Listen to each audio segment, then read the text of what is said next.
on Shazam for a hot second, but it caught attention from some people at labels, and then it just kind of went from there.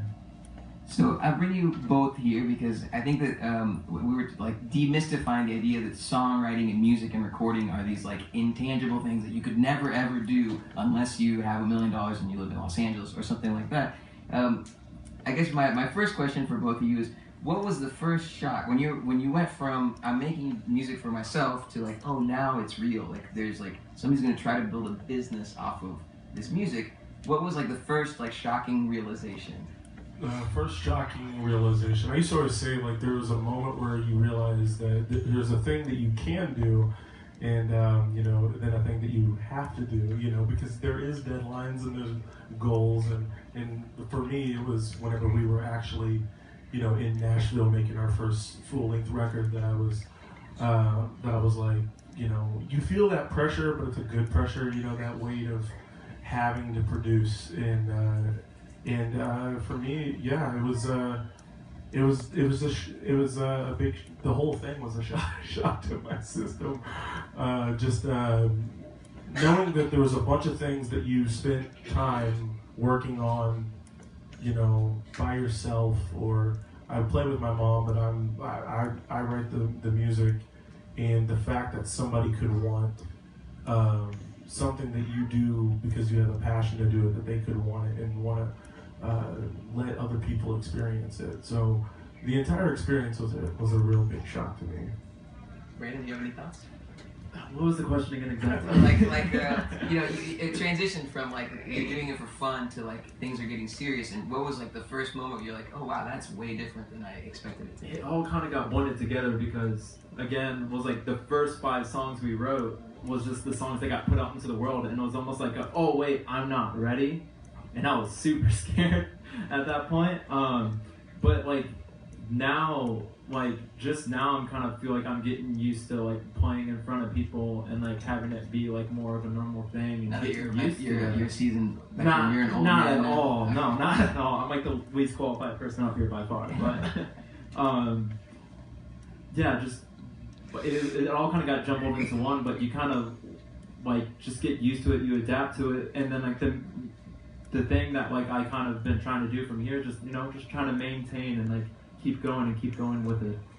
And then for your creative process, like one of the things that we did with the students is that we tried to get them to start using Dropbox to show us their ideas, which had some varying degrees of success. I should have maybe been more specific in my instructions with Dropbox. But for the first couple of weeks, there was a lot of participation, and it kind of tapered off at the end. But I wanted to show the students that like tools that every other business person uses, you have to learn to use, and you have to have systems. And they had a weekly writing assignment, and the goal was for all of us to share collectively our weekly writing assignments, and that was based on an idea to create some sort of structure and discipline, that you can write for fun when you're inspired. You can also write for practice when you're not inspired, and that's okay too. What disciplines do you keep in your life to keep the writing machine going? I think at first for me, I kind of like, we did the first EP, put it out, and then like we had a good amount of time before like other things came along. But I feel like just now, for me, probably in the past 6 months, I've been trying to like stay routinely, trying to write, trying to get everybody in a room, and like again, like that's the hardest thing, working with everybody else, trying to like learn everybody's emotions and how everyone can fit in, and like trying to get like a schedule and staying on top of that. For me and like us as a band, I feel like it's super beneficial. And then like kind of just compiling a bunch of ideas, even if a lot of it's throwaway, you can always pull from it later and like make Frankenstein songs. And I think it's a great process. For me, it was it's real easy, I think, for if you play guitar and sing, because if you set the guitar in places where you spend most of your majority of your time in your house, wherever, that always is the thing that makes you want to get it and start playing it. And that was an issue that I had early on. Like my folks, they bought me a guitar whenever I was in 6th grade, and it was like an electric Washburn. And a big thing for me was convenience. Like I had to plug it up, I had to get my amp out. I didn't want to do all that stuff. That was too much work. That was a beautiful gift they gave me, and I turned it into some sort of a labor. But they so they got me that guitar, but then an acoustic was that was what my mom played. They ended up giving me an acoustic. And I played video games off and on as a kid in high school, and then you do that, and you have a guitar sitting right next to you, and it's collecting dust, and you just see it, and it's crying, it's looking at you saying, why aren't you picking me up? And that for me was always a good motivator. I'd turn off the thing and just start writing, and I know it's hard for if you have an upright piano or something in your house, you can't take that everywhere, but if you can put a guitar right by your bed, you'll start playing it. So I definitely figured that out, that the more instruments I have out in my home, the more songs I get. If there's an instrument just on a stand and I don't have to even unlatch the case, the more songs will occur. So that's a little pro tip. All right, so we have a ton of young songwriters in the room. Do you all have any questions for our guests who took their time to come and hang out with us? Yeah, Malik. How did you guys record your first anything before you were signed? How did that go? Well, for me, I'm the struggling musician it's a romantic idea, and I don't take anything away from anyone who does that, but I've always been more of the mindset of having a job to go and pay for whatever you want to go record. And I know a lot of people feel I want to go sleep on my friends' couches and just be a drifter, and it'll come to me. But I was a big believer in actually being able to afford. So I was working a full-time job until I just got enough money to go to Element Recording in Kansas City, which is ran by Joel Nanos, and a lot of people know Joel. And he actually is a family friend. My mom actually knew him, his whole family, since he was a baby. And but that's a great spot to go in Kansas City. I went there with my mom. We had a tiny bit of money. We recorded. We told Joel a couple times, oh man, I want to try that again. I don't know if I like how I did that. And he was like, yeah, that's all the money you have. He said, that's the song. So we have a little EP called We Burn the Cane Field that we made, and it's just 5 tracks, and anything on that is all we could afford to put on something.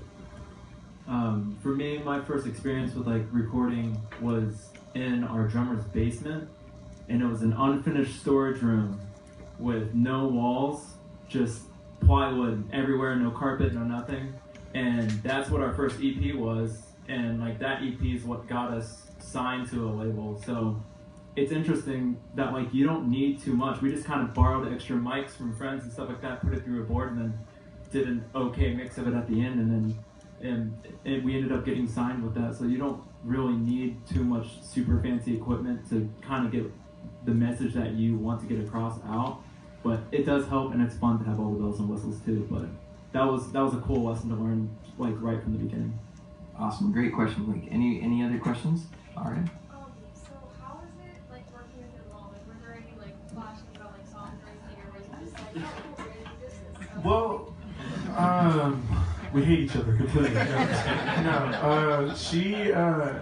My mom was a songwriter since she was 19 years old. She wrote music. She was that drifter I was talking about. She ran away from home at 19 and just went and wrote music and played in all sorts of places her whole life. And by the time that she had a family and raised us, she played, but she didn't play as much. She would go play in coffee shops here and there, and she definitely wasn't writing as much. So that was a big deal, that she was playing a lot of covers. And then I went to go join her in the coffee shop. I was writing original stuff, and she said, hey, come and join me in the coffee shop, play those original songs you've been writing. And then we joined each other in the coffee shop, started turning it into a duo. And then after a while, I kept telling her, let's get rid of these covers. I don't want to play another cover again. not again, but at least for a while, I wanted us to really work on it ourselves.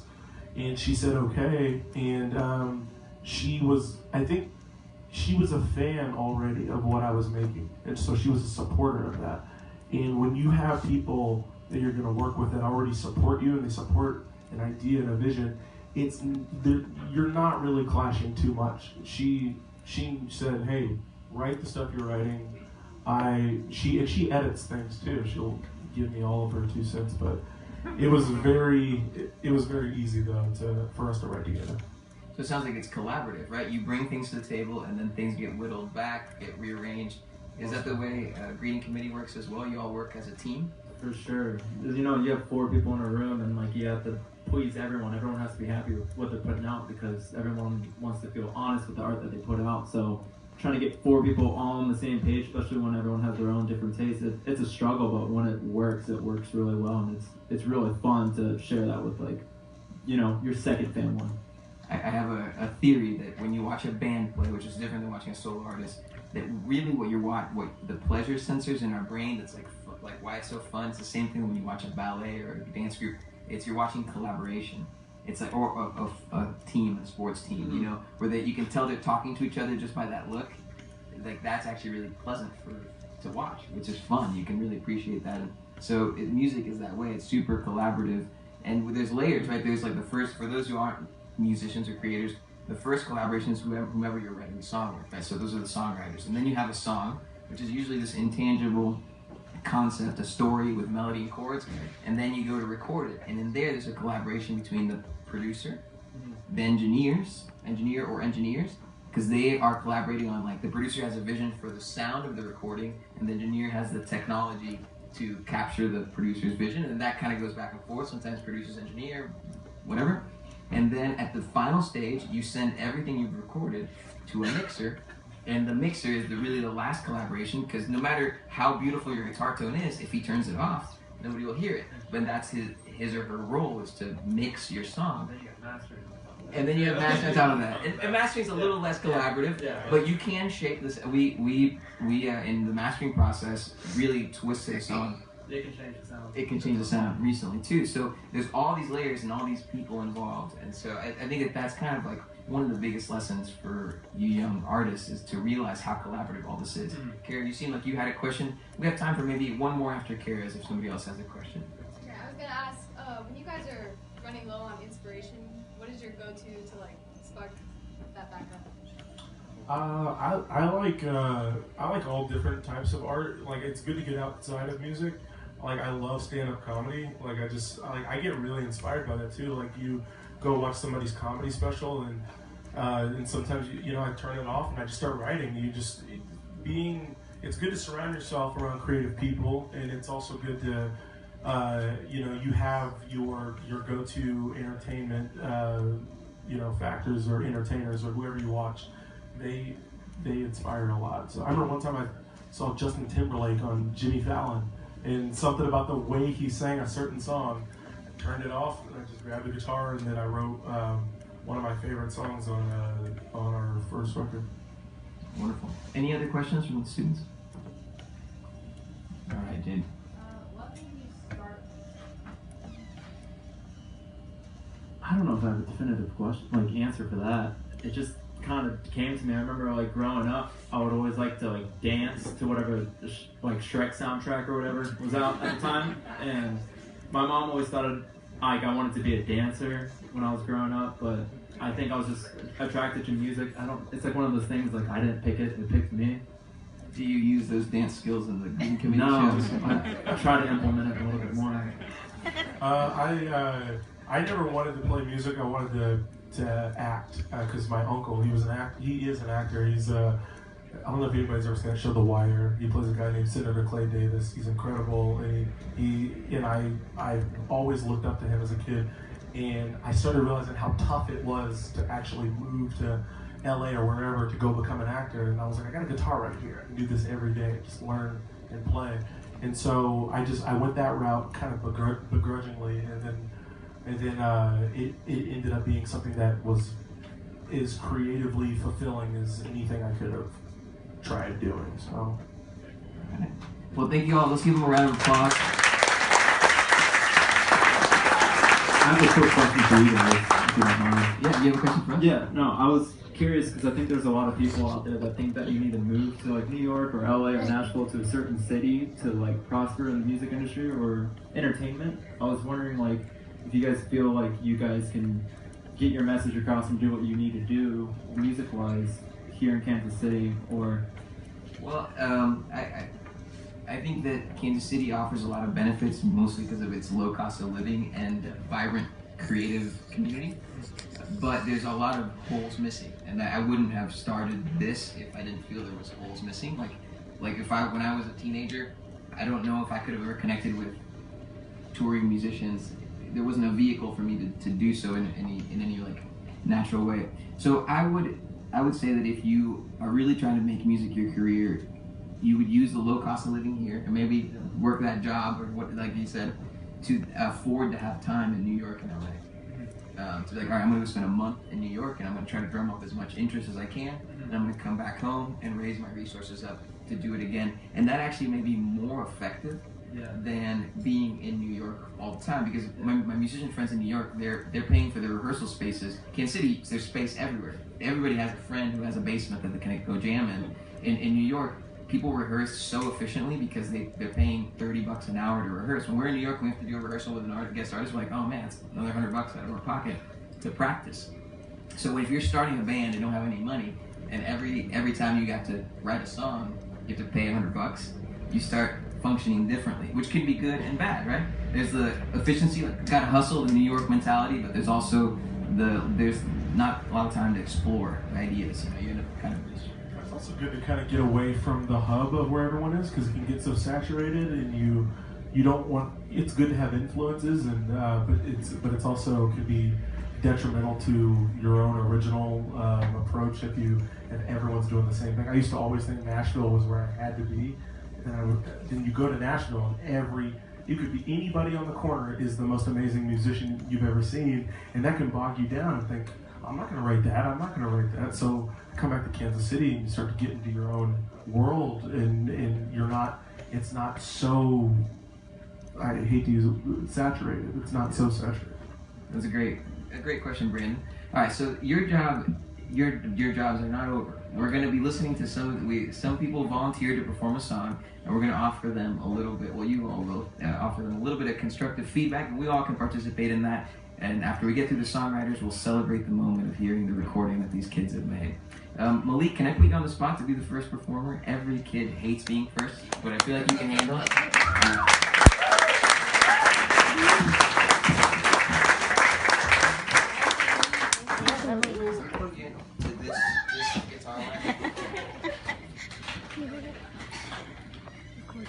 Well, thank you all for supporting these kids. This has just been awesome. An awesome experience. I think you'll all be impressed. I guess while Malik gets set up, May 19th, the Nelson is throwing a big block party. And Leon from the Nelson, he asked if I might know some young performers that would want to perform at that event. So we need to talk. For those who are here who are like Malik, who are writing their own music and feel comfortable performing it, that's going to be an amazing opportunity for us to play in front of a big audience, because they're inviting the whole city. It's a free concert. They're blocking off the street, putting up a big stage. So that's something that I'll definitely be contacting all of you about very soon. That's exciting. Oh, you're good. I was going to try to sing that song. No, stand up. That's more comfortable too. Sweet. No, just strum your guitar. Make sure you got on. So my name's Malik. I wrote this song. The song is called Big Boom. I wrote a song that I wanted to write about just love, and then basically embodying, you honoring where you guys were to where you are now. I'm not gonna over explain it, but I basically came up with it when I was in the restroom. So best thinking goes in there. All right.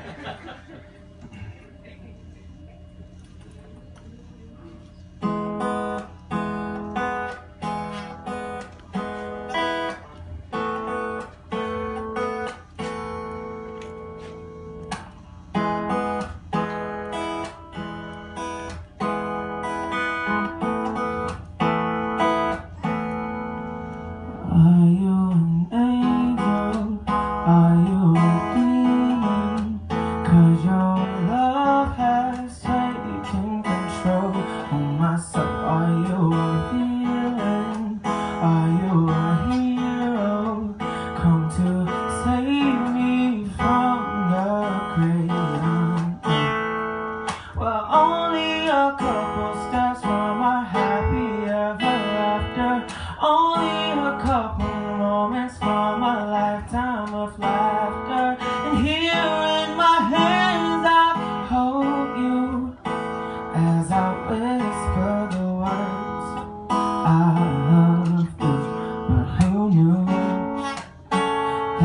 our love would start with a big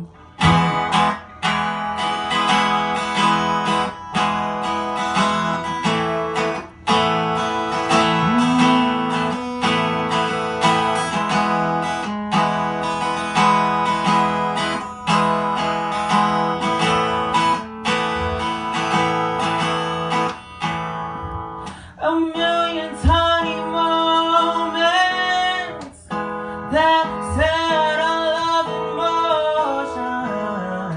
Can you believe that there was a time where I didn't know you and you didn't know me?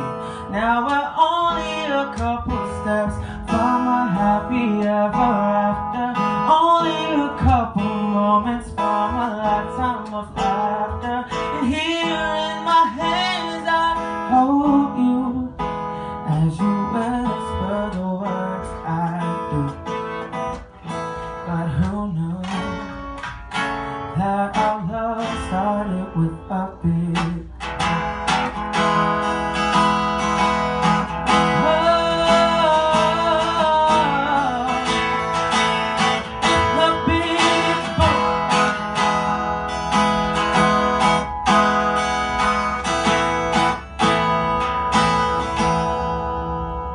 and I'm willing to go the extra mile. I'll always be there to make you smile.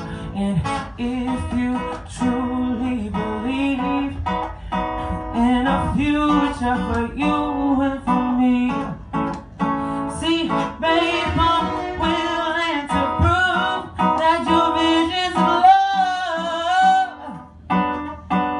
can truly be, yeah, can truly be. But who knew that our love started with a big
All right, Malik, I'm going to keep you up here in the hot seat for a split second. We have our special guests, Brandon and Madison. Do you have any constructive feedback or anything that you thought as you listened to this song? Sorry, I was scooting.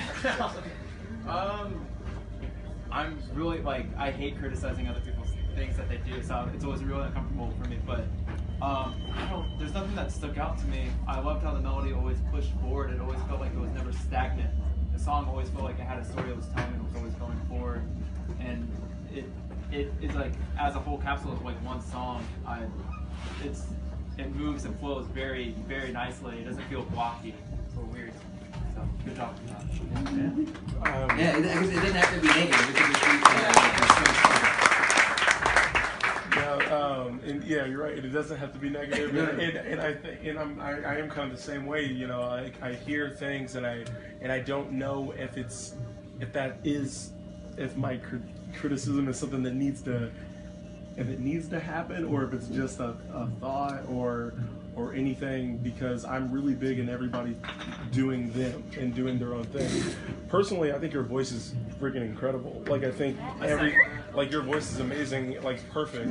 And I love the bridge that you did, the change in chord structure there. I thought it was awesome. I think I really hear it with a big band too. Like I could see that being with a big band and that outro just growing. And also, I mean, if I had like a tiny criticism, I would say maybe whenever it's just you only playing it with just your guitar, like the big strum bits, like maybe that part just comes down just a little bit, like a little not quite as bold or expressive in that bit, but even that is like if you really are into it and it's super tasteful, you do whatever you want. Yeah, sounds great though. Great job, Malik.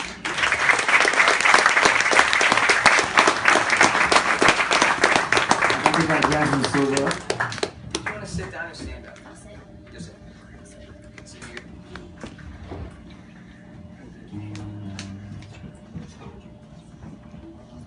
Hi everybody, how are you guys doing? Hey. Good, okay. Well, I'm Yasmin Silva, and I actually wrote the song while doing the Making Movies program. And this song's called Every Day. It's basically about how, you know, you're your own person, and just because other people are doing stuff that maybe you don't want to do, or they're telling you to do something that you don't have to do it because you're your own person. So this is called Every Day.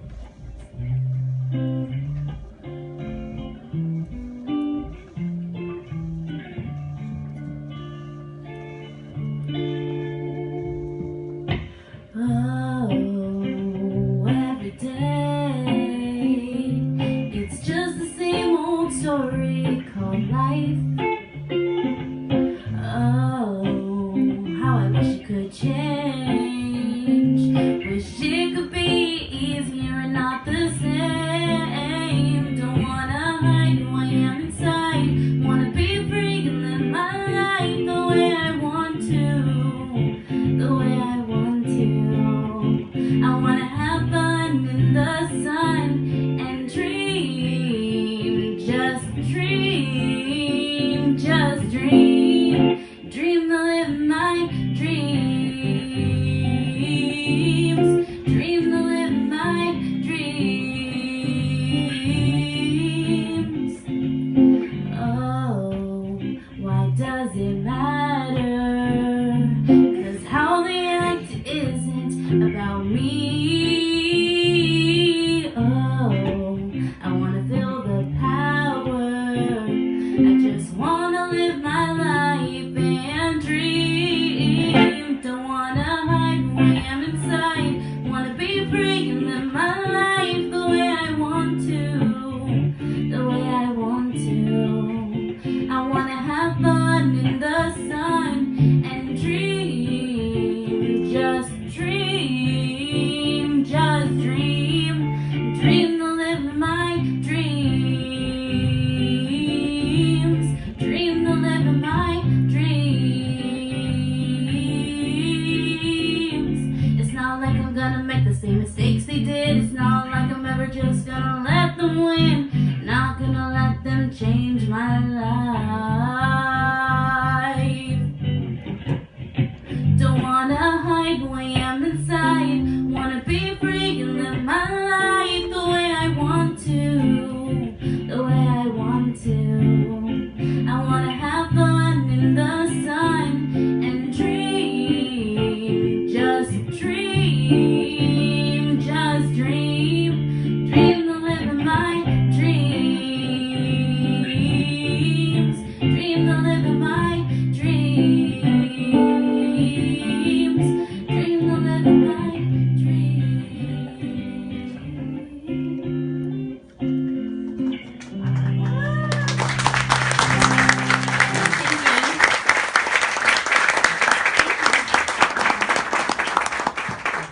Brandon and Madison, do you have any ideas for things maybe she could think about? It's like American Idol. Yeah, I know. I think this is a weird spot to be. Good dog. Very good dog. It's like, call me Is there like a button? Call me Randy Jackson. Yeah, give me the gold buzzer. Yeah. I thought that was a really strong song, and I really like. I think your chorus is awesome, and I think I'm hearing like a lot of stuff that could add to that, like some really cool drums, and even toward the end like a clap sort of, and I think it'd be cool to like harmonize, like have somebody that, I don't know if you like singing with other people. I do. I love singing. Yeah, I think that could be really cool, like on that chorus.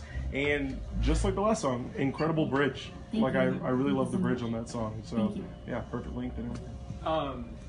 For me, again, this is like subjective. It's everyone's taste. I kind of like it when songs kind of change variation a little bit on different sections and stuff like that. But this might not be like a vocal thing, like he's saying, like adding like different parts and stuff like that.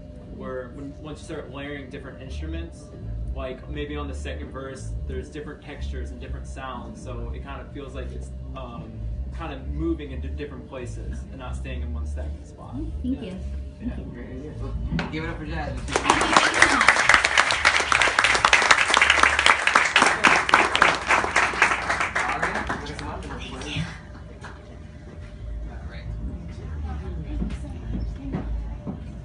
Next step on working at. So let's set that mic up for your voice, so wherever it feels comfortable for you, then we'll set that up. And so as we get set up for May 19th, for those who are interested, my friend Robert Castillo, do you all remember Robert? He subbed one of the classes when I was on tour. Robert is down to help us arrange and put together a band. So some of these ideas that Madison and Brandon are putting out into the world might be something you could explore for the May 19th show, as you have some backing musicians or extra vocalists for that event. So that would be really fun. All right, I'll let you go. Hi. I'm gonna move this. Am I good? Can everybody hear me? Put the microphone closer to That's you. good. You good? Hi. Yeah. So kind of like Malik, I wrote the song in the bathroom taking a shower. I was like, oh, that sounds pretty good. So immediately I got dressed. I was good. I ran to my dad. I was like, I need a notebook. I got the notebook, ran up to my room, wrote the song down immediately, and I was like, cool, got everything down. So that was how that came. The song was originally supposed to be like a jazzy kind of tune, but I didn't really have the instruments or the knowledge of how to play those instruments to make that song. So I just kind of threw together a ukulele tune and do it pretty good. So it's lower, it's baritone, but it works.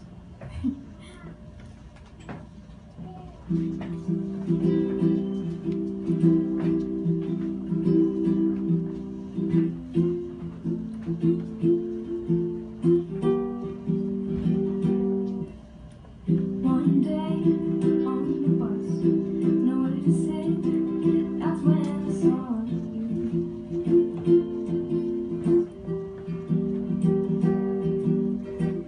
Never get tired, get your fix. Making it easier to take the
song.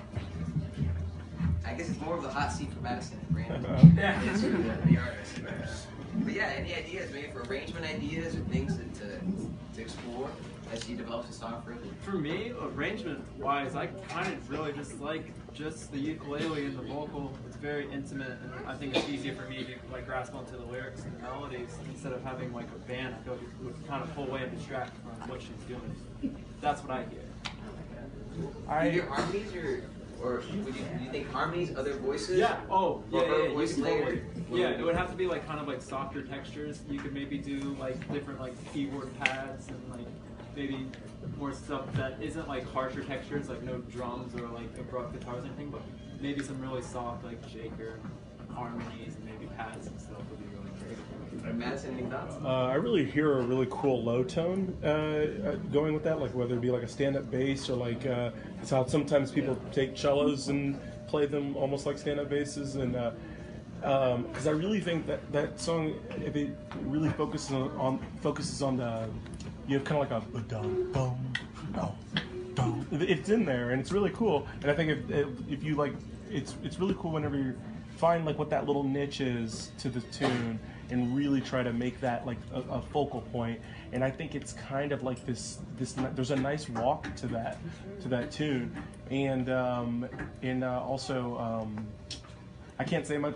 The tuning is obviously it's off a little bit, but I can't say much. I was out of tune on my tune on my song as well. So we both gotta make sure that we look out for that. All right, give it up for Art.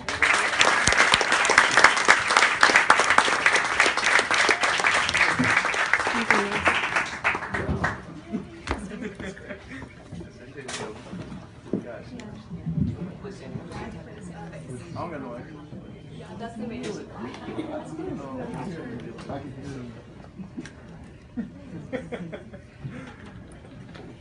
think we have one more performer after this, Bella, and then we'll all get to hear the song that the students recorded. You're right.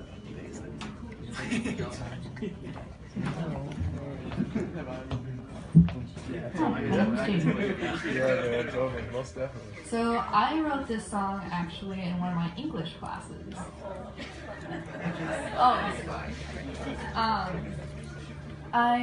This song is a Romeo and Juliet song.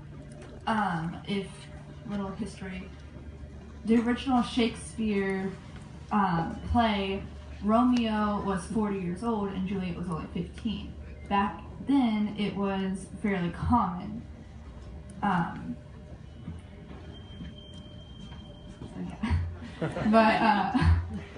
So this song is more about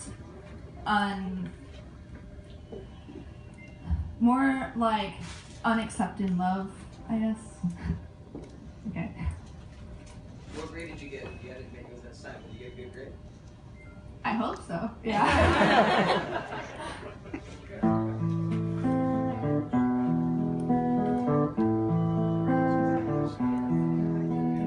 Johnny, can't you believe that Romeo and Juliet were never meant to be like drug addict mothers and illegal lovers? A jail cell's for you if you tell her you love her too.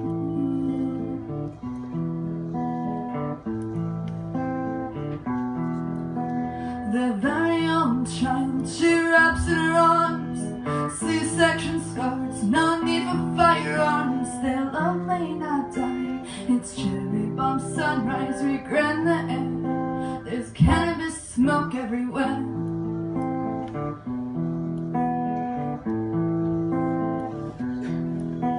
So Julie, let's just pretend that everyone stays alive in the end. Johnny, I'll ask you again, are you staying as lovers or just being friends?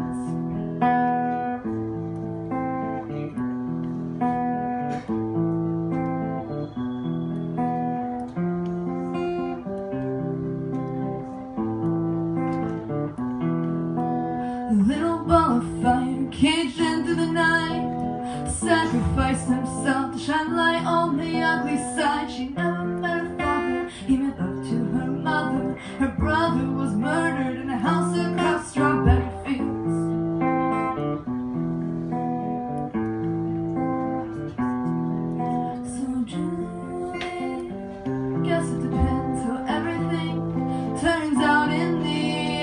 Johnny has secrets to tell. He'll make sure your life is a living hell.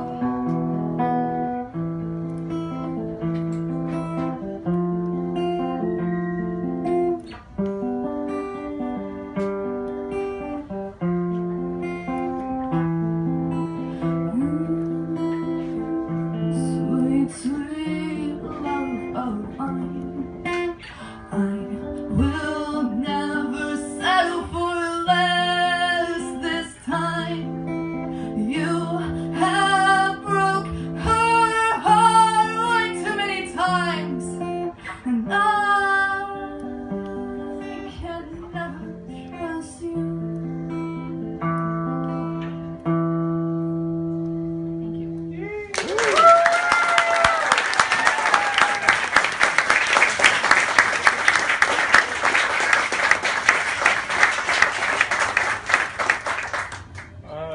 Do you like Amanda Palmer at all? Do you like the Dresden Dolls? Are you a fan of them?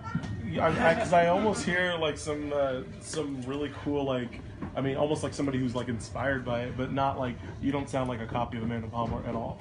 But that's, yeah, you really should, because especially the way that you kind of spoke that last line that you shouted, I thought that was so cool. And I love that song. I think it's awesome. I don't know if you like rock and roll music a lot, but I could hear a really cool like electric guitar joining you on those. I think you said like cannabis smoke. You said something about cannabis smoke, and I just hear like on those little accents that bang, bang, like just on those little bits. And I think you could be so cool. I really think it's awesome. And you got a great voice. Thank you. Yeah.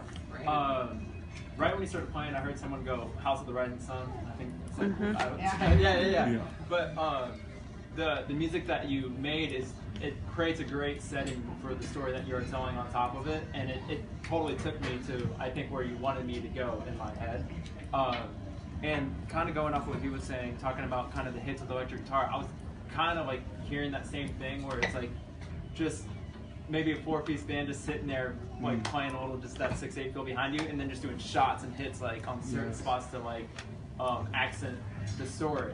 So I heard the same thing. You do like a time sort of, you speed up the time a little bit right there on the ends of those phrases. I think that would be an incredible accent right there. Just picturing a band just watching you, following you for the hits, yeah, the right spots. So, yeah, I heard the same thing, so that's really cool. Awesome. Great job.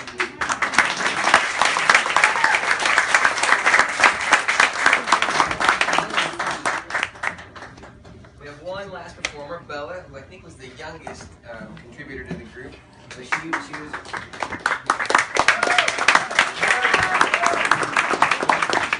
Stand up or sit down? Bella is 12 years old, and she wrote this song recently. And so we just put together a little arrangement for it today.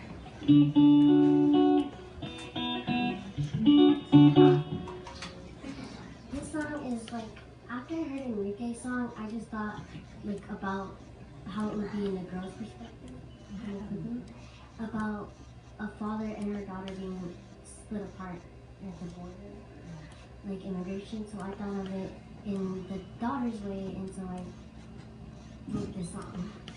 Making Movies just put out a song called Como Perdonar, and it deals with the family separation issue in the lyrics of it.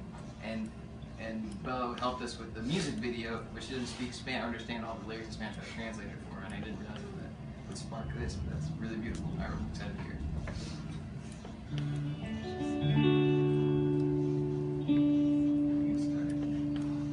We're headed to a new place. We're looking for a new life. Papa said he just wants me safe, so we walk with hope on our face. Papa, just hold me tight. What you're doing is just not right. Papa, don't leave my side. It's Papa, just hold me tight. Papa said that I would be his perfect daughter in life. So you'll be the one who wins. You'll be the one who stays in. You'll be the one who goes far in life. You'll have a family, be a part. just hold on tight. What they're doing is just not right. Papa, don't leave my side. 'Cause Papa, just hold on tight. We'll get to new land. Well, Papa's still holding my hand. Hopes and dreams come to an end when they pull Papa from my side. Papa, just hold on tight. What they're doing is just not right. Papa, don't leave my side. Is Papa, just hold on tight. They make Papa say goodbye.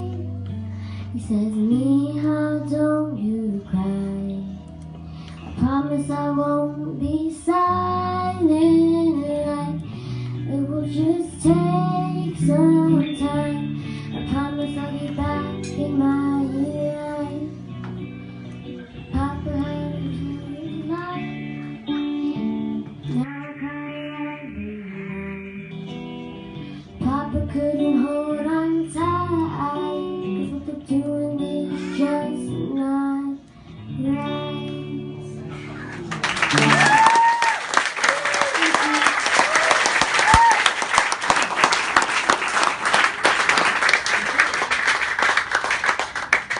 That was unreal.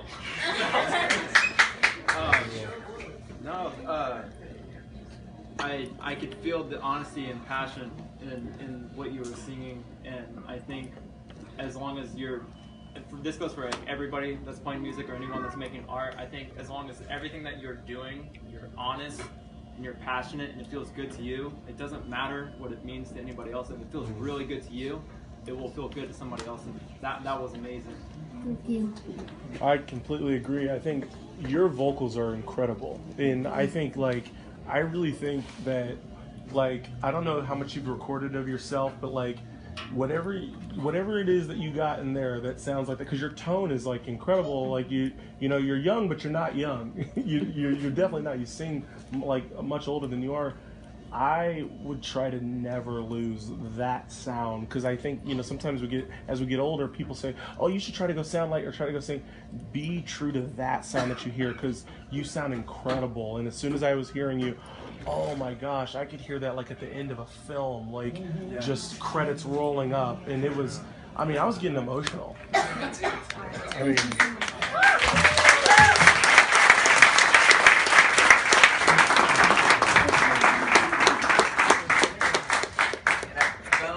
Is one of the students that does use Dropbox. You sent me that song on Dropbox, so give her a round of applause for that.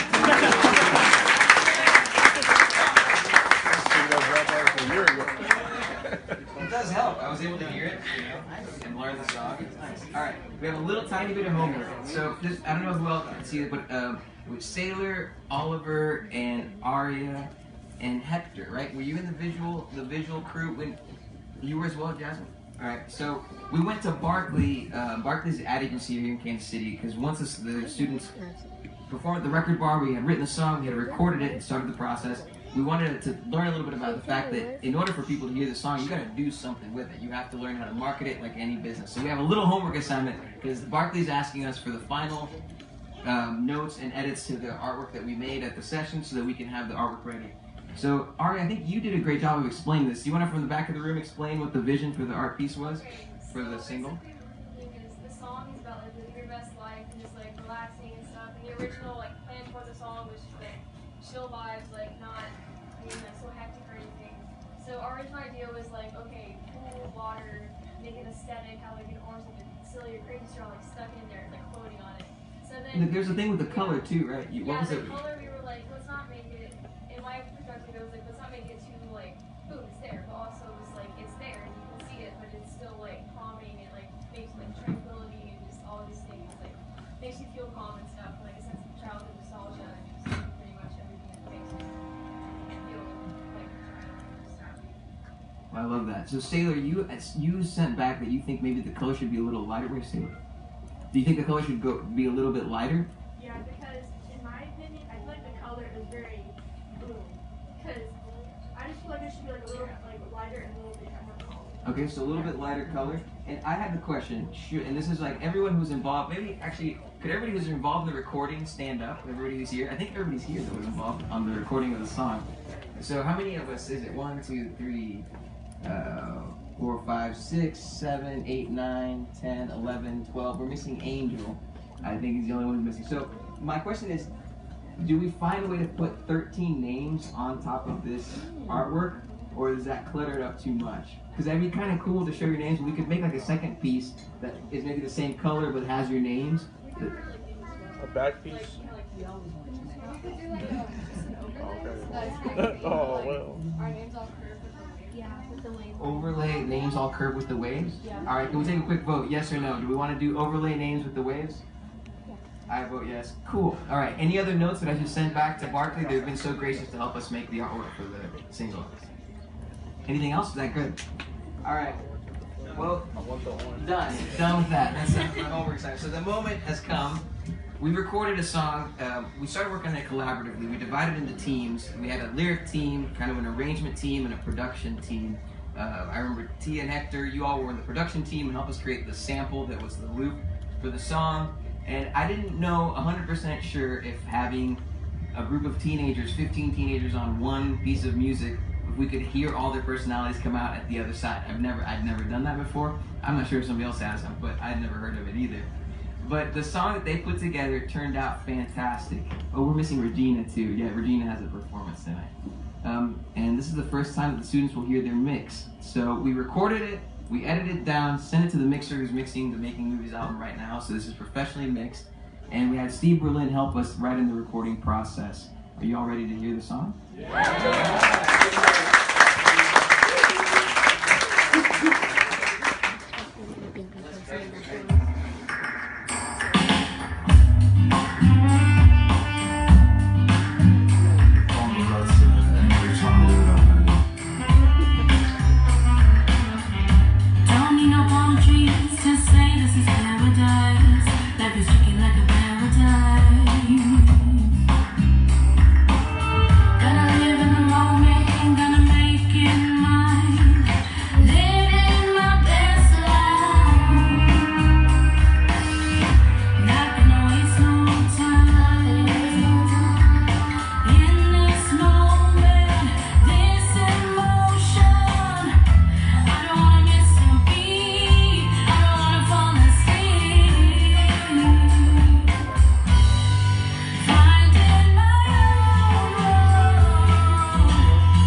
anybody who worked on the song come up to the stage.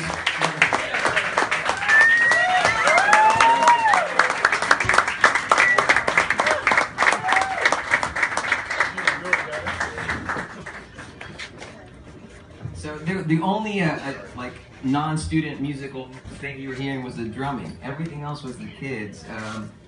Jaden played violin. We had Oliver on drums. We had Sailor on piano. Singers, rappers, saxophone. We had like electric guitar. So let's give them all one last round of applause.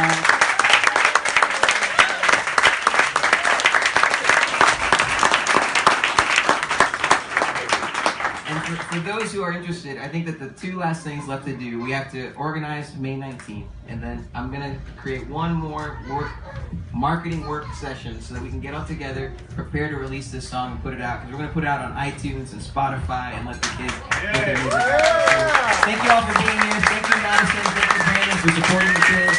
And keep in touch with us. We'll see you all very, very soon. Thank you.